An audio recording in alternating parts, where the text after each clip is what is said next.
কোন পুরুষ যদি তাহাজ্জুদ গুজারা হয়, কপালে সিল মেরে ফেলে, আর এদিকে স্ত্রীর সাথে গালিগালাজ করে, সে কখনো আল্লাহর খাতায় ভালো মুসলমান হতে পারবে। নবী সাল্লাল্লাহু আলাইহি ওয়াসাল্লাম বলেছেন, খায়রুকুম লি আহলি ওয়া আনা খায়রুকুম লি আহলি। তোমাদের মধ্যে সবচেয়ে ভালো মানুষ সে যে ব্যক্তি তার ওয়াইফের কাছে, তার স্ত্রীর কাছে, তার পরিবারের কাছে ভালো।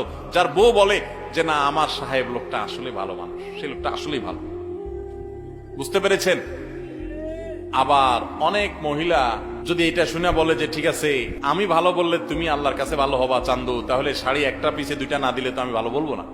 এই বলা না, তার আচরণের উপরে সন্তুষ্ট থাকা না থাকা, মন থেকে সাক্ষ্য দেওয়া না নেওয়া, এটার উপর নির্ভর করে।